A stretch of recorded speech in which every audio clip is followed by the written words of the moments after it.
Ground politics நேயர்களுக்கு வணக்கம். நம்மோடு உரையாட நெற்றிக்கன் மகிழன் அவர்கள் இணைந்திருக்காங்க. அவங்க பேசலாம். அதற்கு முன்பாக தொடர்ந்து கிரவுண்ட் பாலிடிக்ஸ் சேனலில் வாட்ச் பண்ணுங்க, சப்ஸ்கிரைப் பண்ணிடுங்க. வணக்கம். வணக்கம். தமிழ் கடவுள் முருகனா அல்லது ஹிந்தி கடவுள் முருகனா அப்படின்ற ஒரு டிபேட் கடுமையாக போயிட்டு இருக்கு. சீமான் அவர்கள் அறிக்கை ஒன்று விட்டுருக்காரு. அதே போல் நிறைய கருத்துக்கள் வந்துகிட்டு இருக்கு. வேல்முருகன் அவர்கள் கூட ஒரு அறிக்கை ஒன்று வெளியிட்டிருக்காரு. ஸோ இப்பொழுது ஆந்திராவில் எடுக்கப்படக்கூடிய அந்த படம் காட் ஆஃப் வார் அப்படின்னு அந்த படத்துக்கு பேர் வைக்கப்படும் அப்படின்னு சொல்கிறாங்க. ஸோ ஜூனியர் என்டிஆர் நடிக்கிறார் அந்த படத்தில். ஸோ அந்த படத்தில் நார்த் கடவுள் அப்படின்னு நார்த்தில் பிறந்தாரு அப்படின்னு சொன்ன வார்த்தை தான் இப்பொழுது பிரச்சனையாக மாறி இருக்கு. அந்த போஸ்டரில் சொல்லியிருந்தாங்க. ஸோ எப்படி பார்க்குறீங்க? தமிழ் கடவுளா ஹிந்தி கடவுளா? இப்போ இந்த கேள்விக்கான பதிலை சொல்கிறதுக்கு முன்னாடி ஒரு முன்னறிவிப்பு, நாம் ஒரு டிஸ்க்ளைமரை சொல்லிடுவோம். இங்கே நாம் பேச போகிறது, பார்க்க போகிறது எல்லாமே முருகனை பற்றி நம்முடைய சங்க இலக்கியங்கள்லையும் மகாபாரதம், ராமாயணம், பாகவதம் போன்ற புராண இலக்கியங்கள்லையும் என்ன சொல்லியிருக்கிறாங்க, முருகனோட வரலாறு என்ன அப்படிங்கிறத பற்றி மட்டும்தான் பேச போகிறோம்.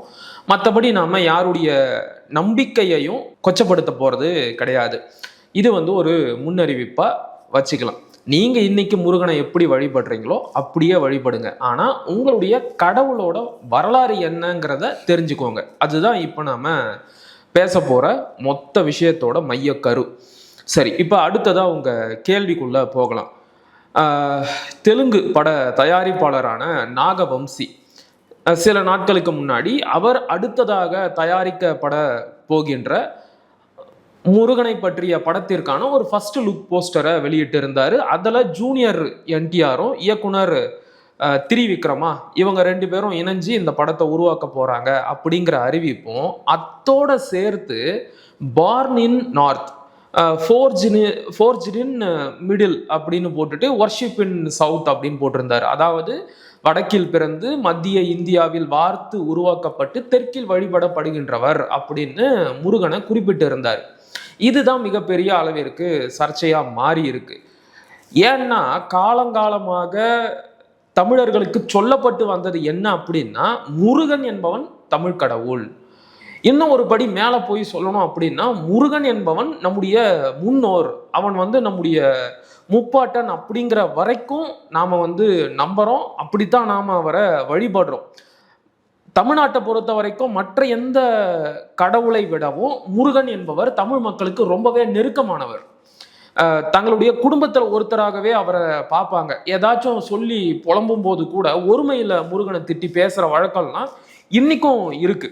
அப்படி முருகனை தங்களுடைய குடும்பத்தில் ஒருத்தராக, தங்களுடைய முன்னோராக பார்த்து கொண்டிருக்கின்ற மக்களுக்கிட்ட போய் அவர் வடநாட்டில் பிறந்தவர், மத்திய இந்தியாவில் வார்த்து உருவாக்கப்பட்டவர், தெற்கில் வழிபடப்படுகின்றவர் அப்படின்னு சொன்னால், அந்த கருத்தை முன் வச்சு ஒரு படத்தை எடுத்து அதை பேன் இண்டியா ஃபிலிம்னு சொல்லி அதை தமிழர்கள் மத்தியில் ஓட்டி காசு பார்க்க நினைச்சா நிச்சயமா நமக்கு கோபம் வரத்தான் செய்யும். இப்போ இப்படி சொல்றேனே, இயேசுவை நம்ம எல்லாரும் வழிபடுறோம். உலகத்தில் பல நாட்டினரும் இயேசுவை வழிபடுறாங்க. ஆனால் இயேசு எங்கே பிறந்தாரு, அவர் எந்த இனத்தை சேர்ந்தவர், அவர் என்ன மொழியை பேசினாரு அப்படிங்கிற வரைக்கும் எல்லாருக்கும் தெரியும் தானே. உலகம் முழுக்க இயேசு வழிபடப்பட்டாலும் இயேசுவோட அந்த மூல அடையாளத்தை, அவருடைய அந்த என்ன சொல்றது, அந்த உண்மையான வரலாற்றை யாராச்சும் மறைச்சிருக்கிறாங்களா? இப்போ நானும் தான் இயேசுவை வழிபடுறேன், நான்னா என்னுடைய தமிழ் மக்களும் தான் இயேசுவை வழிபடுறாங்க, அதனால இயேசு தமிழ்நாட்டில் பிறந்தாரு அப்படின்னு யாராச்சும் சொல்றாங்களா? கிடையாது. இயேசு பெத்லகேமில் பிறந்தவர், அவர் யூத இனத்தை சேர்ந்தவர், அவர் வாழும் காலத்தில் அவர் அராமிக் மொழியை பேசியவர் அப்படின்னு தான் பைபிள்ல இருக்கு. அப்படின்னு தான் உலக மக்கள் எல்லாரும் நம்பி அவரை வழிபடுறாங்க. இப்போ நாமளும் அதைத்தான் சொல்றோம். நீங்க இந்தியா முழுக்க முருகனை வழிபடுங்க, வெவ்வேறு பெயர்ல கூட அவரை வழிபடுங்க. அதுல எல்லாம் நமக்கு மாற்று கருத்தே கிடையாது. நாங்க முருகன்னு சொன்னா நீங்க கார்த்திகேயன்னு சொல்லுங்க, நாங்க ஆறுமுகம்னு சொன்னா நீங்க ஷண்முகம்னு சொல்லுங்க, ரெண்டும் ஒண்ணுதான். ஆறுமுகம் அப்படின்னா அதைத்தான் சமஸ்கிருதத்துல ஷண்முகம்னு சொல்லுவாங்க. ஷண்ணுனா ஆறு. அது மாதிரி நான் கந்தன்னு சொன்னா நீ ஸ்கந்தன்னு சொல்லு. பேரை மாத்தி எப்படி வேணும்னாலும் வழிபட்டுக்கோ, நான் வேணான்னு சொல்லல. உலகம் முழுவதும் முருகனை வழிபடட்டும், அதில் நாங்கள் தலையிடவே இல்லை, தடுக்கவும் இல்லை. ஆனா முருகனோட மூல அடையாளத்தை மாத்த பார்க்கறது அப்படிங்கிறது தமிழர்களை கொச்சப்படுத்துறது, தமிழர்களோட வரலாற்றை திரிக்கிறது, மறைக்கிறதா தான் பார்க்கப்படும். அதனால தான் நாம வந்து இதை கடுமையா எதிர்க்க வேண்டிய நிலைக்கு தள்ளப்படுறோம். சரி, ஓகே. இப்போ இந்த விவாதம் பூதாகரமா வெடிச்ச உடனே அண்ணன் சீமான் அவர்களும் இந்த படத்திற்கு எதிராக அறிக்கையும் வெளியிட்டு இருக்கிறாரு. ஆனா இது வரைக்கும் அந்த படக்குழு தரப்புல இருந்து இதற்கு எந்த ஒரு நியாயமான பதிலும் வரவே இல்லை. வெறும் ஒரு படத்தோட முன்னறிவிப்பு போஸ்டருக்கே ஒரு ஸ்டேட்டே கொந்தளிச்சு எதிர்ப்பு தெரிவிக்குது. ஆனாலும் அந்த படத்தோட தயாரிப்பாளர் நாகவம்சி அவர்கள் இதுவரைக்கும் அதற்கு நியாயம் செய்கிற மாதிரி எந்த ஒரு பதிலையும் சொல்லலை. இந்த நாகவம்சியை எடுத்துக்கிட்டா அவருக்கு இதே தான் வேலை. தமிழர்களோட வரலாற்றை திரிச்சு மறைச்சி இழிவுபடுத்தி ஒரு படத்தை எடுத்து அந்த தமிழர்கள் மத்தியிலேயே ஓட்டி காசு பார்க்கறதுல இவர் கை தேர்ந்தவர். உங்களுக்கு ஒரு சமீபத்தையே எடுத்துக்காட்ட சொல்லணும் அப்படின்னா கிங்டம். யாரு? நம்ம ராஷ்மிகா மந்தனாவோட கணவர், அவருடைய பெயர் என்ன? விஜய் தேவரகொண்டாவா? ஆமா. அவர் நடிச்ச கிங்டம் திரைப்படத்தை வந்து தமிழ்நாட்டில் திரையிட்டாங்க. அந்த படத்தை போய் பார்த்தா நம்முடைய தொப்புள் கொடி உறவுகளோட போராட்ட வரலாற்றையே கொச்சைப்படுத்தி அவர்களை ரவுடிகளாகவும் என்ன சொல்றது தாதாக்களாகவும் அந்த படத்துல சித்தரிச்சு வச்சிருப்பாரு. அந்த படத்தோட வில்லன் பேர் என்ன தெரியுமா? முருகன். ஒரு ஒரு கொடூரமான தாதாவாக, கொலைகாரனாக, ரவுடியாக சித்தரிக்கப்பட்ட ஒரு நபருக்கு முருகன் என்ற தமிழ் கடவுளோட பேரை வச்சுக்கிட்டு இன்னைக்கு நான் முருகனை பத்தி படம் எடுக்க போறேன்னு வந்தா உன்னை எப்படி நாங்க அனுமதிக்க முடியும்? அப்ப எங்களை எல்லாம் பார்த்தா முட்டா பசங்க மாதிரி இருக்கு, அப்படிதானே? நீ என்ன படத்தை வேணும்னாலும் எடுத்து வெளியிடுவ, நாங்க அதை பார்த்து வந்து காசு உனக்கு கொடுப்போம் அப்படிங்கிற நினைப்பா? எல்லாத்தையும் வேடிக்கை பார்த்துக்கிட்டு இருக்க முடியாதுல்ல. அந்த இடத்துல இருந்து தான் இந்த சண்டைகளும் சச்சரவுகளும் எழுந்திருக்கு. இப்ப அது தொடர்பான விவாதங்கள் தமிழ்நாட்டிலேயே பெருசா எழுந்திருக்கு. தமிழ்நாட்டில் அவங்க படம் தயாரிக்கிறது எடுக்கிறது எல்லாமே வந்து ஆந்திரால இருந்து பண்றாங்க. இப்போ அவங்க நம்ம வைக்கக்கூடிய வாதங்களுக்கு அவங்க எதுவும் பெருசா எதிர்ப்போ மறுப்போ எதுவுமே சொல்லல. அவங்க சொன்னாங்க பெருசா அங்க இருந்து. ஆமா, இங்க இருந்து தான் பயங்கரமான எதிர்ப்புகள் வருது. அதான் நீங்க பேசக்கூடிய பாயிண்ட்லாம் தவறானது. முருகன் வந்து பாரத கடவுள், அவர் வந்து தமிழ் கடவுள் அப்படின்லாம் ஒன்றும் கிடையாது. அவர் வந்து பாரத கடவுள், எல்லாரும் வந்து வழிபடக்கூடிய இருக்குது. கார்த்திகேயன் வழிபட்டாங்க, இதே போல வழிபாட்டு முறை வந்து ஆகியானால இருக்கு, அந்த இங்கே இருக்குது அப்படின்னு சொல்லிட்டு அவங்க என்னென்னமோ விஷயங்கள்லாம் சொல்கிறாங்க. இங்கே இருக்கக்கூடிய நிறைய பேர் வந்து அதை சொல்கிறாங்க. ஸோ அந்த அடிப்படையில் தான் அந்த கேள்வி வருது, எந்த அடிப்படையில் நம்ம முருகனை வந்து தமிழ் கடவுள் அப்படின்னு வந்து சொல்கிறோம் அப்படின்னு. இப்போ நீங்களே வந்து தெளிவாக குறிப்பிட்டீங்க. ஆந்திர தயாரிப்பாளர் நாகவம்சி அவர்கள் முருகனை பத்தி நான் ஒரு படம் எடுக்க போறேன் அப்படின்னு சொல்றாரு. அவரை பொறுத்த வரைக்கும் அவர் என்ன நம்புறாரு அப்படின்னா முருகன் ஒரு இந்து கடவுள் அப்படின்னு நம்புறாரு. நாம வந்து அதை மன்னிச்சு கடந்து கூட போயிடலான்னு வச்சுக்கோங்களேன். ஏன்னா அவருக்கு தமிழர்களோட வரலாறோ நம்முடைய உணர்வோ எதுவுமே புரியாது. அவர் வந்து வேற மாநிலத்துக்காரர், அவர் வந்து வேற மொழியை சேர்ந்தவர். அவருக்கு வந்து முருகன் என்பவர் முக்கியமான பிரதான கடவுள் கிடையாது. ஆந்திராவை பொறுத்த வரைக்கும் வெங்கடாஜலபதி தான் முக்கியமான கடவுள். அதனால அவர் படிச்ச புராணத்தை அடிப்படையா வச்சுக்கிட்டு அவர் வந்து ஒரு படத்தை எடுக்க போறேன்னு சொல்றாரு. அதுக்கு நாம எதிர்ப்பு தெரிவிக்கிறோம். அதுக்கு ஆந்திராவில இருந்தும் சில பதில்கள் வருது. ஆனா இங்க தமிழ்நாட்டுல நம்ம கூடயே இருந்துகிட்டு சில குழுக்கள், சில நபர்கள், நான் வந்து எந்த ஒரு சமூகத்தோட பெயரையோ இல்லைன்னா எந்த ஒரு கட்சியை சேர்ந்த நபர்களோட பெயரையோ இங்க குறிப்பிட விரும்பல. ஏன்னா நாம முருகனோட வரலாறைத்தான் பேச போறோம். அதனால ஒரு கட்சியை குறிப்பிட்டு பேசி, ஒரு சமூகத்தை குறிப்பிட்டு பேசி இதை அரசியலாக்க விரும்பல. பொதுவா சொல்றேன், ஒரு குறிப்பிட்ட குழு இந்துத்துவத்தை தீவிரமாக ஆதரிக்கக்கூடிய, இந்துத்துவ அரசியல் தான் நமக்கான அரசியல் என்று பார்க்கக்கூடிய ஒரு சமூகம், அந்த சமூகத்திற்கு காலங்காலமாக சேவை செய்வதையே தன்னுடைய பிரதான நோக்கமாக கொண்ட சில அடிப்பொடிகள் எல்லாம் சேர்ந்துக்கிட்டு, ஆமா முருகன் வந்து தமிழ் கடவுள் கிடையாது, அவர் வந்து சனாதன கடவுள், அவர் வந்து இந்து கடவுள், அவர் பாரத கடவுள் அப்படின்னு எல்லாம் நம்ம கிட்ட பேசுறாங்க. பேசுறதோட நிக்காம சில வரலாற்று பாடங்களையும் எடுக்கிறாங்க. எடுத்துக்காட்டுக்கு முருகன் வந்து வடநாட்டுல பிறந்தாருன்னு சொல்றது தானே உங்களுக்கு பிரச்சனையா இருக்கு. அதை வந்து வட இந்திய புராணங்கள் மட்டும் சொல்லல, நம்முடைய சங்க இலக்கியங்கள் கூட சொல்லுது தெரியுமா அப்படின்னு சொல்லிட்டு திருமுருகாற்று படையில இருந்தும் பரிபாடல்ல இருந்தும் மேற்கோளை எடுத்து காட்டுறாங்க. நேற்றைக்கு கூட அண்ணன் சீமானோட அறிக்கைக்கு கண்டனம் தெரிவித்த சில முக்கியமான தேசிய கட்சியை சேர்ந்த தலைவர்கள் எல்லாம் சீமானுக்கு யாராச்சும் திருமுருகாற்றுப்படையையும் பரிபாடலையும் பரிசா கொடுங்க, அவர் அதையெல்லாம் படிக்கவே இல்லை போல, அதுல வந்து முருகன் இமயமலையில் பிறந்தார்னு தானே போட்டிருக்கு, அதைத்தானே நாகவம்சியும் சொன்னாரு, அதுல என்ன இவருக்கு தப்பா பட்டுக்குச்சு அப்படின்னு எல்லாம் வந்து பகடி செய்யற மாதிரி பேசியிருந்தாங்க. நீங்க நல்லா கவனிச்சிருந்தீங்கன்னா புரியும்.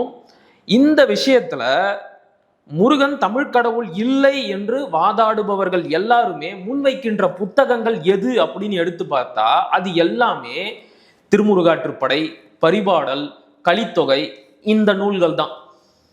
இந்த நூல்கள்ல இருக்கிற பிரச்சனை என்ன அப்படின்னா இது எல்லாமே கடைச்சங்க காலத்தில் மிகவும் பிற்பட்ட காலத்தில் எழுதப்பட்ட நூல். இப்ப 3 தமிழ்ச்சங்கங்கள் நடந்ததா சொல்லுவாங்க. அதுல கடைச்சங்கம் 3ஆம் தமிழ்ச்சங்கத்திலையும் அந்த 3ஆம் தமிழ்ச்சங்கம் முடியும் தருவாயில் எழுதப்பட்ட நூல்கள். இன்னும் சொல்ல போனா சங்கம் மருவிய காலத்தில் எழுதப்பட்ட நூல்கள் அப்படின்னு இதை சொல்லுவாங்க. இந்த நூல்களோட காலம் அப்படிங்கிறது கிபி 3ஆம் நூற்றாண்டுல இருந்து 5ஆம் நூற்றாண்டு வரைக்கும் நீளுது. அதற்கான சான்றுகளும் அந்த நூல்கள்லயே இருக்கு. ஏன்னா திருமுருகாற்றுப்படையை எடுத்துக்கிட்டா நக்கீரர் வந்து முருகன் நரைக்காயை சூடி நடனமாடினார் அப்படின்னு ஒரு இடத்துல குறிப்பிடுவாரு.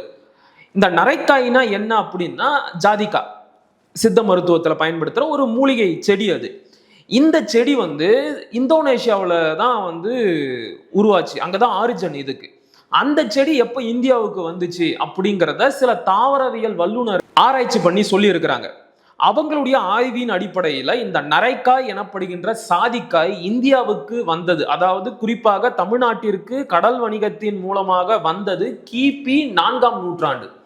அது வந்து மக்கள் மத்தியில புழங்க ஆரம்பிச்சு அது மக்களுக்கு பழக்கப்படுறதுக்கே 1 நூற்றாண்டு காலம் எடுத்திருக்கும். அப்ப அதன் பிறகுதான் நக்கீரர் வந்து தன்னுடைய பாடல்ல இந்த நரைக்காய் மாலைய முருகன் சூட்டி நடனமாடியதா எழுத முடியும். ஆக திருமுருகாற்றுப்படையோட காலம் என்பது ரொம்ப ரொம்ப ரொம்ப ரொம்ப பிற்பட்ட காலம். கிபி 4ஆம் நூற்றாண்டுல இருந்து கிபி 5ஆம் நூற்றாண்டை சேர்ந்த நூல் அது. இந்த காலகட்டத்தில எல்லாம் தமிழ்நாட்டுல மிகப்பெரிய பண்பாட்டு கலப்புகள் ஏற்பட்டுடுச்சு. அதற்கும் கூட நம்முடைய சங்க இலக்கியங்கள்ல மிகப்பெரிய சான்றுகள் எல்லாமே இருக்கு. அது என்ன அப்படிங்கிறத நான் ஒண்ணா சொல்றேன். அப்ப இந்த பரிபாடலோ திருமுருகாற்றுப்படையோ கலித்தொகையோ இது எல்லாமே காலத்தால் பிற்பட்ட நூல்கள். இன்னமும் தெளிவா சொல்லணும் அப்படின்னா தமிழ்நாட்டுல ஆரிய புராண வைதிக சனாதன சமயத்தோட பண்பாட்டு கலப்பு ஏற்பட்ட பிறகு எழுதப்பட்ட நூல்கள். அதனால தான் இந்த ஆரிய வைதிக புராணங்கள்ல சொல்லப்பட்ட கருத்துக்கள் எல்லாமே இந்த பரிபாடல்லையும் திருமுருகாற்றுப்படையிலையும் இருக்கும். ஆனா காலத்தால் முற்பட்ட நூல்கள் அப்படின்னு ஒரு தொகுப்பு இருக்குல்ல, அகநானூறு, புறநானூறு, குறுந்தொகை, இந்த நூல்களை எல்லாம் எடுத்து பாருங்க. அதுல முருகன் வந்து எந்த ஒரு புராண கலப்பும் இல்லாம சாதாரண ஒரு மனிதனாக, ஒரு போர் வீரனாக, ஒரு அரசனாக, ஒரு என்ன சொல்றது, ஒரு குடியை காத்த தலைவனாக வழிபடப்பட்டு இருப்பாரு, போற்றப்பட்டு இருப்பாரு. இப்ப எடுத்துக்காட்டுக்கு சொல்லணும் அப்படின்னா நீங்க புறநானூற்று அகநானூறு இந்த பாடல்களை எல்லாம் எடுத்து பார்த்தீங்கன்னா அதுல முருகனுடைய கொடியாக மயில் சொல்லப்பட்டு இருக்கும். முருகனுடைய கொடி என்ன நீங்களே சொல்லுங்க. இன்னைக்கு முருகனுடைய கொடியாக நாம எதை பாவிக்கிறோம், எதை வந்து வணங்குறோம்? சேவல் கொடி. ஆனா சங்க இலக்கியத்துல குறிப்பா புறநானூறுல ஒரு இடத்துல முருகனுடைய கொடியாக மயில் கொடியை தான் சொல்றாங்க. அவர் யானை மீது அமர்ந்து போய் பகைவர்களை எதிர்த்து சண்டை செய்தார், அவருடைய கொடியாக மயில் இருந்தது அப்படின்னு சொல்றாங்க. என்னுடைய நினைவு சரியா இருந்தா குறுந்தொகை அப்படின்னு நினைக்கிறேன். குறுந்தொகையில ஒரு இடத்துல முருகனுடைய மனைவியாக வள்ளியை மட்டும்தான் சொல்றாங்க, தெய்வானையே இல்லை. அந்த இடத்துல தெய்வானைக்கு வேலையே இல்லை. ஆனா காலத்தால் பிற்பட்ட நூல்களான இந்த திருமுருகாற்றுப்படை, பரிபாடல், கலித்தொகை இதையெல்லாம் எடுத்து பார்த்தீங்கன்னா அதுல தெய்வானை அப்படின்னு முருகனுக்கு புதுசா ஒரு மனைவி வந்து சேர்ந்திருப்பாங்க. ஏன்னா நான் முன்னாடியே சொன்ன மாதிரி இந்த நூல்கள் எல்லாமே ஆரிய புராண வைதீக கலப்புகள் தமிழ்நாட்டில் ஏற்பட்ட பிறகு எழுதப்பட்ட நூல்கள். இப்ப இதுக்கெல்லாம் என்ன சான்று அப்படின்னு நீங்க கேட்கலாம்.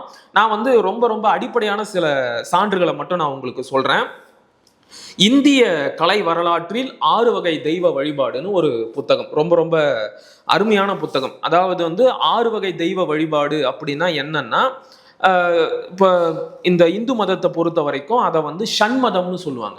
6 வகை தெய்வ வழிபாட்டை ஆதிசங்கரர் வந்து ஒன்றாக இணைத்து ஷண்மதம் அப்படின்னு ஒரு மதத்தை உருவாக்குனாரு. அதனால தான் அவருடைய பெயரே ஷண்மத ஸ்தாபகர் அப்படின்னு சொல்லுவாங்க. இந்த ஷண்மதத்தை தான் பிற்காலத்துல இந்து மதமா பெயர் மாற்றினாங்க.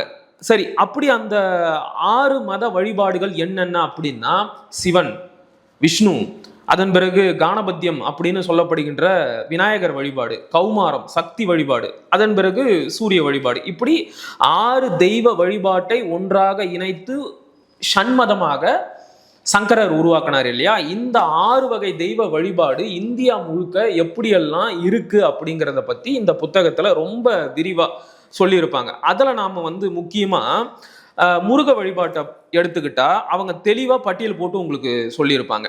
இங்க பாருங்க, ஸ்கந்தன், கார்த்திகேயன், முருக வழிபாடு, கௌமாரம். ஸ்கந்தன், கார்த்திகேயன், முருக வழிபாடு, கௌமாரம். இந்த தலைப்பு என்ன சொல்ல வருது அப்படின்னா, ஸ்கந்தன் ஒரு தனிப்பட்ட கடவுளா இருந்தாரு. நான் இப்பயும் சொல்றேன், ஸ்கந்தன் வேற, தமிழ் கந்தன் வேற. புரியுதுங்களா? ஸ்கந்தன், கார்த்திகேயன், முருகன், தமிழ் முருகன், இவங்கெல்லாம் எப்படி ஒன்றாக இணைக்கப்பட்டு கௌமாரம் அப்படிங்கிற வழிபாட்டுக்குள்ள வந்தாங்கன்றத இந்த தலைப்புல ரொம்ப விரிவா ஆய்வு செஞ்சிருப்பாங்க.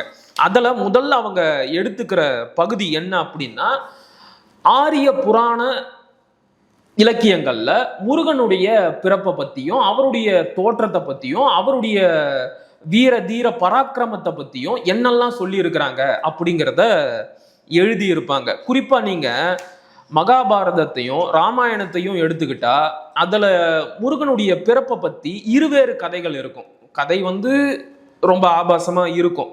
அதை வந்து ஒரு மேலோட்டமா சொல்லணும் அப்படின்னா, ஒரு நாள் வந்து சப்த ரிஷிகள், 7 முக்கியமான ரிஷிகள் வந்து ஒரு யாகம் வளர்ப்பாங்க.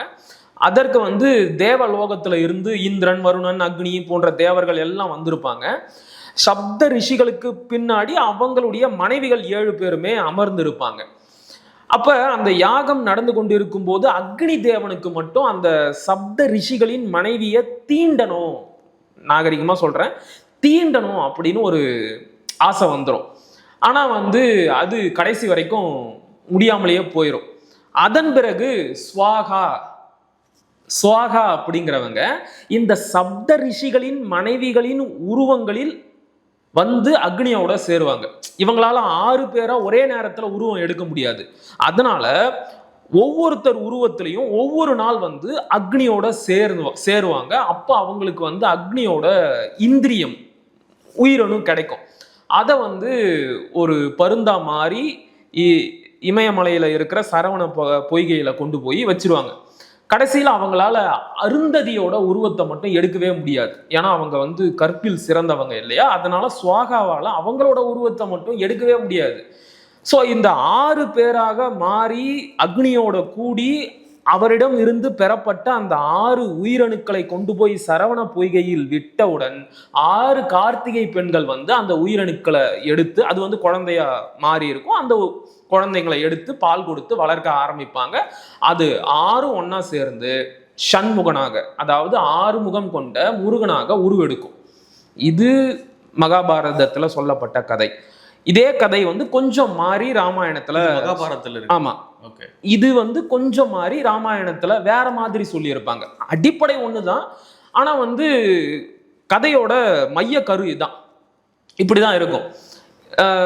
எனக்கு தெரிஞ்ச ராமாயணத்துல தான் வந்து அக்னி வந்து ருத்ரனா மாற்றப்பட்டு இருப்பார்.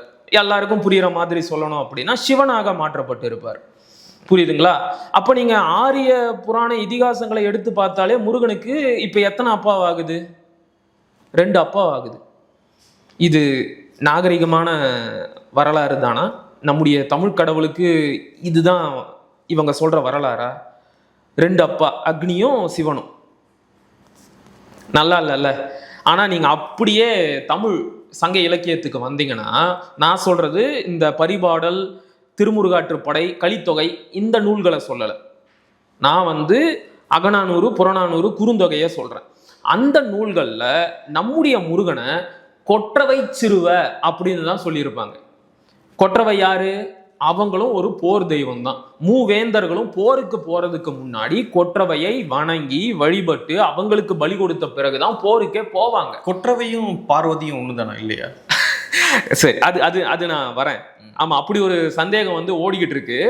கொற்றவை வந்து எப்படி இருப்பாங்கன்றதுக்கு ஒரு உருவ சித்தரிப்பு சிலப்பதிகாரத்துல இருக்கு. அதை பத்தி தமிழண்ணல் அந்த புத்தகத்தை நான் கொண்டு வரல. தமிழறிஞர் தமிழண்ணல் அவர்கள் தமிழும் சமஸ்கிருதமும் அப்படிங்கிற புத்தகத்துல ரொம்ப விரிவா சொல்லியிருப்பார். கொற்றவைக்கு எப்படிப்பட்ட வழிபாடுகளை பாலை நிலத்து மக்கள் நடத்தினார்கள், அப்போது பாலை நிலத்தில் வாழ்கின்ற அந்த மக்கள் தங்களுடைய குலத்தில் இருந்து ஒரு சின்ன பெண்ணை தேர்ந்தெடுத்து கொற்றவைக்கு என்னெல்லாம் அலங்காரம் செய்வாங்களோ அதையெல்லாம் அந்த பொண்ணுக்கும் செய்வாங்க. அந்த அலங்காரங்களை எடுத்து படிச்சு பாருங்க, அதுக்கும் புராண இலக்கியங்கள்ல சொல்லப்பட்ட பார்வதிக்கும் சம்பந்தமே இருக்காது. கொற்றவை அப்படிங்கிறவங்க ஒரு உக்கிரமான தெய்வம், ஒரு பெண் தெய்வம். நாம தாய் வழி சமூகத்தை சேர்ந்தவர்கள். நாம தாய் தெய்வ வழிபாட்டை முக்கிய வழிபாடாக சங்க காலத்துல பின்பற்றி இருக்கிறோம். அதனால தான் நம்முடைய முருகனை நாம கொற்றவை சிறுவ, பழையோள் குழவி அப்படின்னு வந்து அழைச்சோம். எந்த ஒரு இடத்துலையோ நீங்க சங்க இலக்கியத்துல எந்த இடத்துல தேடினாலும், நான் திரும்ப திரும்ப சொல்றேன், காலத்தால் முற்பட்ட நூல்கள்ல நீங்க எங்க தேடினாலும் நான் சவால் விட்டு சொல்றேன், உங்களால முருகனோட அப்பா சிவனோ, முருகனோட அம்மா பார்வதினோ, முருகனோட அண்ணன் விநாயகர்னோ உங்களால காட்டவே முடியாது. இன்னும் ஒரு படி மேல போய் சொல்றேன், இப்ப இந்த இந்துத்துவவாதிகள் எல்லாம் சொல்ற மாதிரி முருகன் இந்து கடவுள் தானே, உங்களோட புராணப்படி அவருடைய அண்ணன் தானே விநாயகர். அந்த விநாயகர்ன்ற கடவுளை பத்தி ஒரு சின்ன பிட்டு, ஒரு சொல் தகவல் கூட சங்க இலக்கியத்துல இல்லை. எப்படிங்க நீங்க சொல்ற இந்து கடவுளான முருகன் அவருடைய குறிப்பு இதெல்லாம் மட்டும் சங்க இலக்கியத்துல இருக்கு, அவருடைய குடும்பத்தினை பத்தின அவருடைய பயோடேட்டா பத்தின எந்த ஒரு தகவலும் மட்டும் சங்க இலக்கியத்துல இல்ல. இந்த முருகன் பற்றியான ஃபேமிலி ஸ்ட்ரக்சர் இருக்குல்ல, இவங்க அம்மா அப்பா அண்ணன் தம்பி, இந்த ஃபேமிலி ஸ்ட்ரக்சர் தமிழ் இலக்கியத்துக்குள்ள எப்போ வருது? அது வர இப்போ இந்த முடிச்சிடுறேன். அப்ப கொற்றவை சிறுவனாகத்தான் நாம வந்து முருகனை வந்து சித்தரிச்சு வச்சிருக்கிறோம். ஒரு போர் கடவுளின் மகன், அவனும் வந்து ஒரு மிகப்பெரிய போர் வீரனாத்தான் இருந்திருக்கிறான். இது வந்து கவிஞர் அறிவுமதி எழுதிய மிகச்சிறந்த ஒரு புத்தகம், தமிழ் முருகன் வரலாறு. அதாவது வந்து இது டீப்பான ஆய்வு புத்தகம்லாம் நான் சொல்லலை. ஆனா தமிழ் முருகன்னா யாரு அப்படிங்கிறத நீங்க தெரிஞ்சுக்கணும்னா அதுக்கு இந்த புத்தகம் தான் சரியான ஒரு வழிகாட்டியா இருக்கும். இந்த புத்தகத்துல நீங்களே படிச்சு பாருங்க, அவரை பல இடங்கள்ல யானை மீது அமர்ந்து சென்று போர் புரிகின்ற ஒரு வீரனாத்தான் சித்தரிச்சு வச்சிருப்பாங்க நம்முடைய சங்க இலக்கியங்கள். ஆனா ஒன்னு ரெண்டு பாடல்களை மட்டும் நான் உங்களுக்கு படிச்சு காட்டுறேன். வேல் போர் செய், கேட்டுச்சுங்களாயா? வேல் போர் செய், இது எதில் வருது அப்படின்னா மலைப்படு கடம் 493வது வரியில வருது. வேல் போர் கொற்றவை சிறுவ, இது எதில் வருது? இது திருமுருகாற்றுப்படையில தான் வருது. இந்த வரிக்கு நான் பின்னாடி வரேன். கடம்பமர் நெடுவேல், அது என்ன கடம்பமர் நெடுவேல்? இந்த சொல்ல நீங்க பிரிச்சு பார்க்கணும். கடம்பு கூட்டல் அமர், கடம்ப மரத்தின் அடியில் அமர்ந்த நெடுவேல், இந்த வரியோட பொருள். அது எதில் வருது? பெரும்பானாற்றுப்படை 75வது வரியில வருது. திருத்தகு சேய், எவ்வளவு அழகா இருக்கு பாருங்க. திருத்தகு சேய் புறநானூறு, இது வந்து தமிழ் எழுத்துக்கள்ல இருக்கு, தமிழ் எண்கள்ல இருக்கு, அதை உடனடியா சொல்ல முடியல. 1 2 5 125வது பாடல் 20வது வரியில இருக்கு. அடுத்து செருமிகு சேய், ரொம்ப ஆக்ரோஷமானவன்டா என் முருகன், அகநானூறு. அடுத்து செருமுகு சேய், இது வந்து புறநானூறுல இதே சொல் மறுபடியும் வருது. அடுத்து முருகுடன்று கருத்த 10 அவர் முழுக்க அவர் ஒரு போர் கடவுளுங்க, வீரனுங்க. ஒரு போர்க்கடவுளான கொற்றவைக்கு பிறந்தவர், அவரும் ஒரு போர்க்கடவுளாத்தான் நாம வந்து வழிபட்டு இருக்கிறோம். அடுத்து அவர் வந்து பாருங்க, மகன் தான் முருகன் அப்படின்னு தான் நாம சித்தரிச்சு வச்சிருக்கிறோம். சரிங்களா? இப்ப இதுல 1 2 வரியை மட்டும் நான் சொல்லிடுறேன். யானை மேல போய் போர் செஞ்சாருன்னு நான் சொன்னேன் இல்லையா, அதற்கான சான்றுகள் எங்க இருக்கு அப்படின்னா, கடுஞ்சின வாழ்வேல் களிறு ஊர்ந்தாங்கு 10 11 ஈஸ்டார். சரிங்களா? அடுத்து சேயுயர் பிணிமுகம் ஊர்ந்து அமர் உழக்கி. சேய் பிணிமுகம், பிணினா யானை, இதற்கு முன்னாடி கடுஞ்சின வாழ்வேல் களிறு, களிறுன்னாலும் யானை தான். அப்ப சேயுயர் பிணிமுகம் ஊர்ந்து அமர் உழக்கி, இது வந்து பரிபாடல்ல வருது. இங்கேயும் யானை மேல அமர்ந்துட்டு போனாரு அப்படின்னு தான் குறிப்பு இருக்கு. பரிபாடல் காலத்தால் பிற்பட்ட நூலா இருந்தாலும் பழைய தமிழ் மரபோட குறிப்பு அதுலயும் இருக்கு. அடுத்து ஓடாய் பூட்கை பிணிமுகம், பிணினா யானை, பிணிமுகம் வாழ்த்தி, திருமுருகாற்றுப்படை.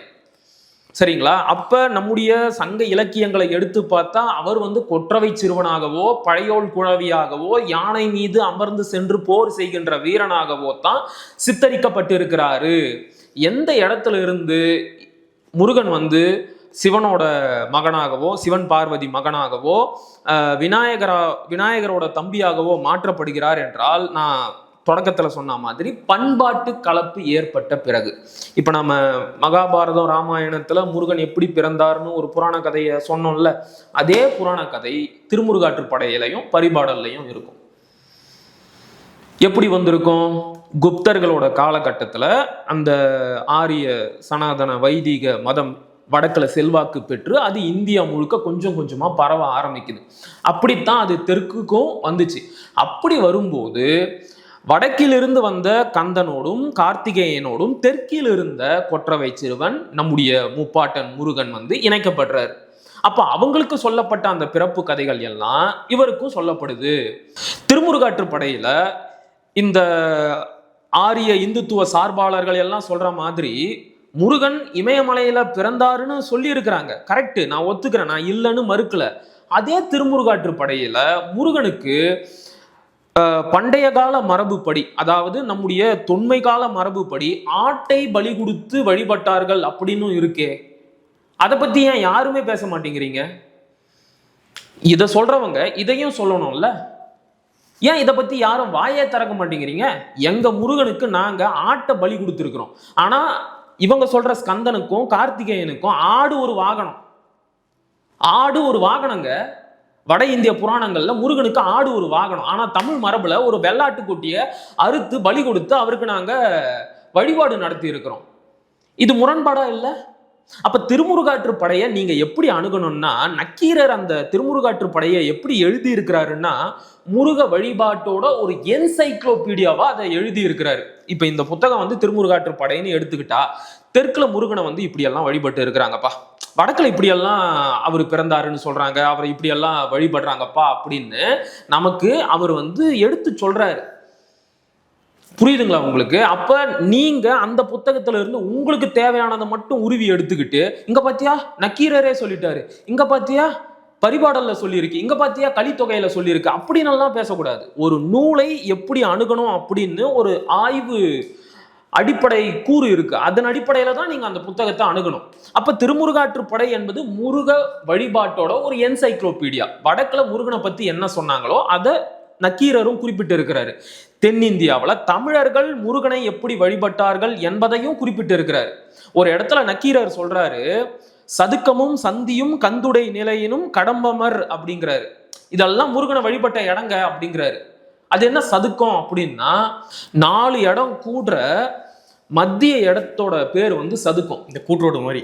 கூட்ரோடு மாதிரி. நான் இன்னும் தெளிவா சொல்றேனே, நம்ம பழைய தமிழ் படங்கள் எல்லாம் பார்த்துருப்பீங்க. ஊருக்கு மத்தியில ஒரு ஆலமரத்துக்கு அடியில பெரிய கருங்கல் பலகை போட்டு அதுல பஞ்சாயத்தெல்லாம் நடக்கும். சின்ன கவுண்டர் படத்துல பஞ்சாயத்து சொல்லுவாங்கல்ல, அது வந்து சதுக்கம். 3 தெரு சந்திக்கிற இடம் வந்து சந்தி. இன்னைக்கும் சொல் வழக்கு இருக்கா இல்லையா? உன்னை முச்சந்தில நிக்க வச்சு மானத்தை வாங்கிடுவேன் அப்படின்னு பேசுறாங்களா இல்லையா? 3 தெருக்கள் சந்திக்கின்ற இடத்தின் மைய பகுதி சந்தின்னு சொல்லுவாங்க. இந்த இடத்துல ஒரு கல்லை நட்டு வழிபட்டா அதுவும் முருகன் தான். கடம்ப மரத்துக்கு அடியில இருப்பாருங்க, கந்து நிலையில இருப்பாருங்க. இந்த கந்து நிலையை பத்தி நான் விளக்கி சொல்லணும்னா அது பெரிய டாபிக். நான் முடிஞ்ச அளவுக்கு சுருக்கமா அதை சொல்ல பார்க்கிறேன். அப்ப இப்படியெல்லாம் தமிழர்கள் முருகனை வழிபட்டாங்க அப்படின்னு சொல்லி இருக்கிறாரு. முருகனுக்கு பலி கொடுத்தாங்க அப்படின்னு சொல்லி இருக்கிறாரு. இந்த இடத்துலதான் முருகன் எப்படிடா பிறந்தான், யாருக்குடா பிறந்தான் அப்படின்னு சொல்லும்போது, மலைமகள் மகனே, கொற்றவை சிறுவா, பழையோள் குழவின்னு 3 வரியில சொல்லுவாரு. இப்ப நீங்க கூட கேட்டீங்கல்ல, கொற்றவை வந்து பார்வதி இல்லையா அப்படின்னு. கொற்றவை தான் பார்வதின்னா எதுக்கு வந்து தனித்தனியா சொல்லணும்? மலைமகள் அப்படின்னா பார்வதி தான், பர்வதராஜனோட மகள் தான் பார்வதி.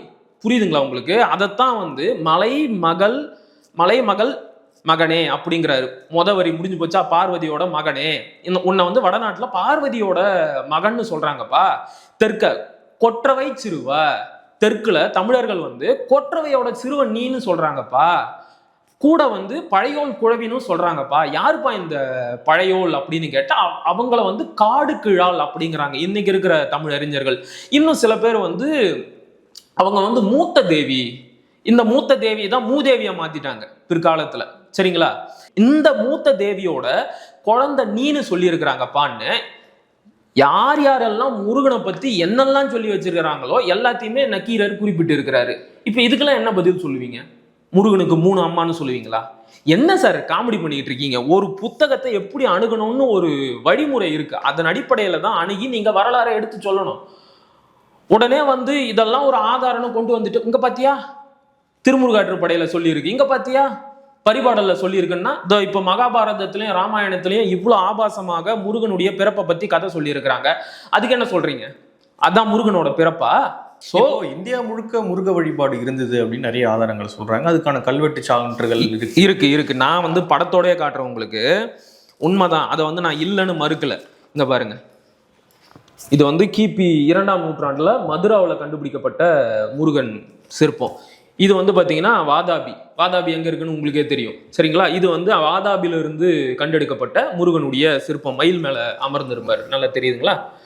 அடுத்து வந்து பாத்தீங்கன்னா முருகன் மாமல்லபுரம், பல்லவர் கால சிற்பங்கள்.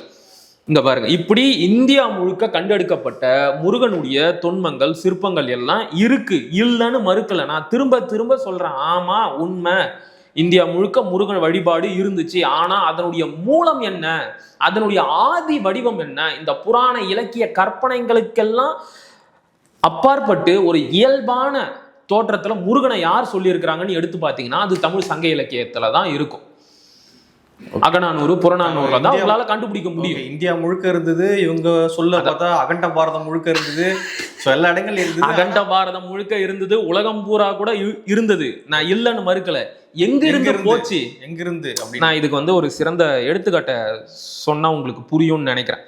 இப்ப நான் உங்களுக்கு கொஞ்ச நேரத்துக்கு முன்னாடி சொன்னேன் இல்லையா, கந்து வேற கந்தன் வேற, கந்து கந்தன் இவங்க வேற, ஸ்கந்தன் வேற. ஸ்கந்தன் இந்த ரெண்டுத்துக்கும் உள்ள வேறுபாட்டை நீங்க புரிஞ்சுக்கிட்டீங்கன்னு வச்சுக்கோங்களேன், உங்களுக்கு ஓரளவுக்கு இது புரியும்னு நினைக்கிறேன்.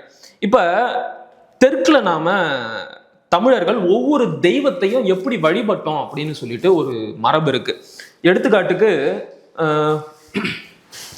முருகர் வள்ளி வழிபாட்டை பத்தி தொல்காப்பியர் என்ன சொல்லி இருக்கிறாரு அப்படிங்கிறத நான் உங்களுக்கு படிச்சு காட்டுறேன்.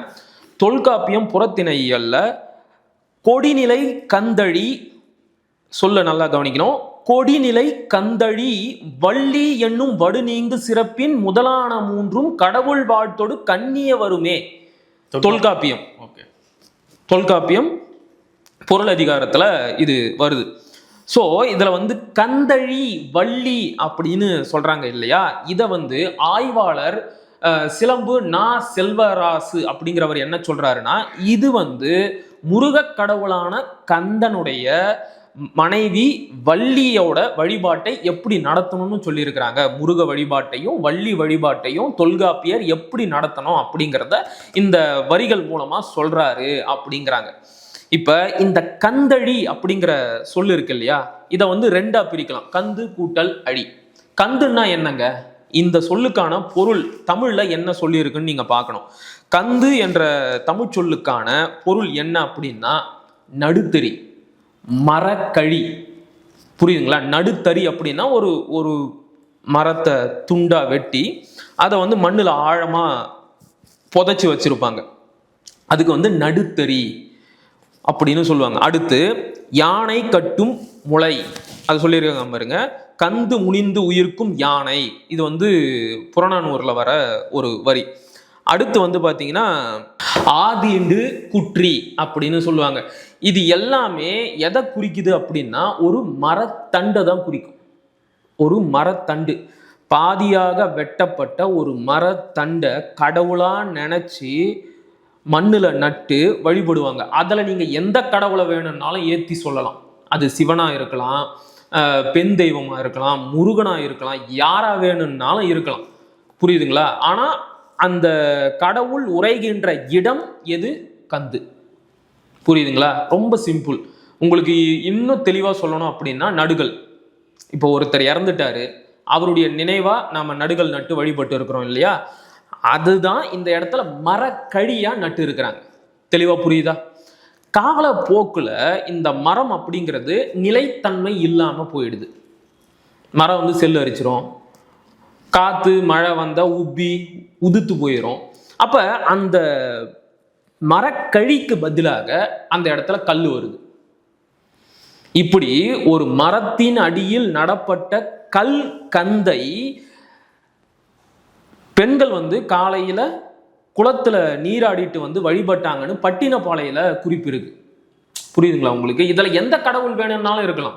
அது சிவனா இருக்கட்டும், இல்லைன்னா முருகனா இருக்கட்டும், இல்லைன்னா ஒரு பெண் தெய்வமா கூட இருக்கட்டும். மணிமேகலையில கூட கந்திர் பாவை அப்படின்னு சொல்லிட்டு ஒரு பெண் தெய்வத்தை பத்தின குறிப்பு இருக்கும். கந்தில் உறையும் பாவை ஒரு பெண் தெய்வத்தை பத்தின குறிப்பு அது. ஸோ நம்முடைய தமிழ் மரபுப்படி கந்துன்னா என்ன? நடப்பட்ட ஒரு மரத்தறி. இதுதான் பல்வேறு கிளைகளாக பிரிந்து பிற்காலத்துல ஒரு சிவலிங்க வடிவமா மாறுச்சு. நாவுக்கரசர் வந்து ஒரு தலத்தை பத்தி பாடி இருப்பார். எனக்கு அந்த தலம் வந்து நினைவில்லை. ஆனா கன்றாப்பூர் அப்படின்னு சொல்லுவாங்க. அந்த ஊர் பேர் வந்து கன்றாப்பூர். அந்த ஊர்ல இருக்கிற சிவன் கோவில்ல திருநாவுக்கரசர் வந்து பாடி இருக்கிறார். அந்த ஊர்ல இருக்கிற கோவில் கர்ப்ப கிரகத்தில் உரைகின்ற சிவபெருமான அவர் என்ன தெரியுமா சொல்லி பாடுறாரு? கன்றாப்பூர் நடுத்தெரியில் காணலாம் அண்ணலே. கன்றாப்பூர் நடுத்தறி. இப்பதான் சொன்னேன், கந்து அப்படிங்கிற சொல்லுக்கு நடுத்தறி, ஆதீண்டு குற்றி, மரக்கழி அப்படின்னு பல பேர் இருக்குன்னு. அதுல திருநாவுக்கரசர் வந்து நடுத்தறி அப்படிங்கிற சொல்ல எடுக்கிறாரு. கன்றாப்பூர் நடுத்தெரியில் காணலாம் அண்ணலே அப்படிங்கிறார். அப்ப இந்த கந்து வழிபாடு ஒரு கிளையில பிரிஞ்சு என்னவா மாறி இருக்கு? லிங்க வழிபாடாகவும் மாறி இருக்கு. இன்னொரு இடத்துல கந்தில் வைத்து வழிபட்டதால் அவனை கந்தன் என்றும் அழைத்திருக்கிறார்கள் முருக கடவுளை. புரியுதுங்களா? முருக கடவுளை எவனாச்சும் லிங்கத்துல வழிபடுவானா அப்படின்னு சில அறிவாளிகள் கேட்கலாம். இன்னைக்கும் கொளஞ்சியப்பர் கோவிலுக்கு போய் பாருங்க, அங்க முருகனுக்கு இப்போ நம்ம பார்க்குறோம்ல உருவம், அதெல்லாம் இருக்காது. ஒரு 1.5 அடி பீடத்து மேல குட்டி லிங்கம் இருக்கும். அந்த லிங்கத்துக்கு கவசம் எல்லாம் சார்த்தி வேல் வச்சிருப்பாங்க. அதுதான் முருகன். கொளஞ்சியப்பர் கோவில். கொழுமம் அப்படின்னு ஒரு ஊர் இருக்குங்க. அந்த ஊர்ல லிட்ரலி அது ஒரு லிங்கம். அந்த ஊர்ல மாரியம்மன் கோவில் இருக்கு. அந்த மாரியம்மன் கோவில்ல இருக்கிற கர்ப்ப கிரகத்துல ஒரு லிங்கம் தான் இருக்கும். ஆனா அது மாரியம்மன், சிவன் கிடையாது. இன்னமும் இந்த கந்து வழிபாட்டோட ஆதி மூல வடிவத்தை சங்க காலத்துல நாம எப்படி வழிபட்டோமோ அந்த மூல வடிவத்தை நீங்க பார்க்கணும் அப்படின்னா தெலுங்கானாவுக்கு போங்க. ஒரு நிமிஷம்.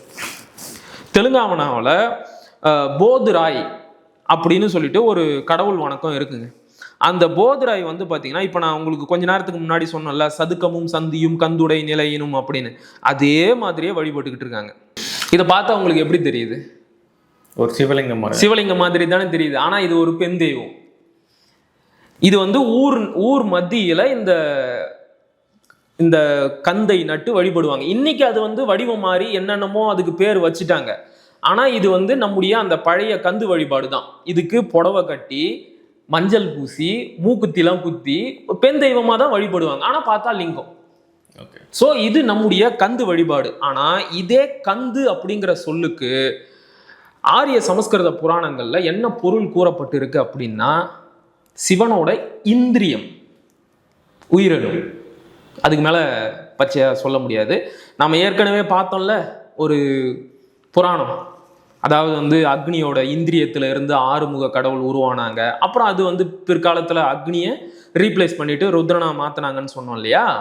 ஸோ வட இந்திய புராண மரபின்படி ஸ்கந்து அப்படின்னா சிவனோட இந்திரியம், இந்திரியத்திலிருந்து பிறந்தவன், அதனால ஸ்கந்தன் எனப்பட்டான். இதுல எது கரெக்டா இருக்கு? எது நாகரிகமா இருக்கு? அப்போ உன் கந்தனுக்கும் உன் ஸ்கந்தனுக்கும் என் கந்தனுக்கும் நிறைய வேறுபாடு இருக்கு. இந்த வேறுபாடு எல்லாம் தெரிஞ்சுக்கிட்டு பேசணும். அதை விட்டுட்டு பொத்தாம் பொதுவா நான் எங்கேயோ ஒரு இடத்துல படித்தேன் அப்படிங்கிறத அடிப்படையாக வச்சுக்கிட்டு அவர் வட இந்தியாவில் பிறந்தவர் அப்படின்னு எல்லாம் சொல்லக்கூடாது. இதை வந்து அவங்க கைவிடணும் அப்படின்னு நான் கேட்டுக்கிறேன். ஓகே. ஏன்னா இன்னைக்கு இருக்கக்கூடிய ஒரு சூழலில் வந்து திருப்புகழ்லேருந்து முருகர் வழிபாட்டு நம்ம ஏற்றுக்கிட்டோம் அப்படின்னா நம்ம திருமுருகாற்றுப்படை திருப்புகழ் வரைக்கும் நம்ம எல்லாத்தையும் ஏற்றுக்கிட்டு தான் ஆகணும். அதே போல் சைவர்களும் வந்து ஒரு சைவம் வந்து பன்னீர் திருமுறைகளை ஏற்றுக்குவோம். அதை ஏற்றுக்காம ஒரு சைவர் இருக்க முடியாது. நீங்கள் அதை மறுதளிச்சுட்டு ஒரு சைவர் வந்து இருக்க முடியாது. ஸோ ஆனால் இந்த நூலில் எல்லாத்துலேயுமே வந்து இந்த புராண கதைகளில் வரக்கூடிய விஷயங்கள்லாம் அவங்க சொல்லி தான் வருது. திருப்புகழ்லேருந்து நீங்கள் பன்னீர் திருமுறைகள்லேருந்து பார்த்தீங்கன்னா எல்லா இடங்கள்லையும் புராண கதைகளில் நீங்கள் சொல்லக்கூடிய அந்த ஆரிய புராண கதைகளில் இருக்கக்கூடிய விஷயங்களை மேற்கோள் காட்டி தான் நிறைய விஷயங்கள் இருக்குது. அதை தாண்டி தமிழ் சார்ந்த நிறைய விஷயங்களையும் அதில் இது பண்ணுறாங்க.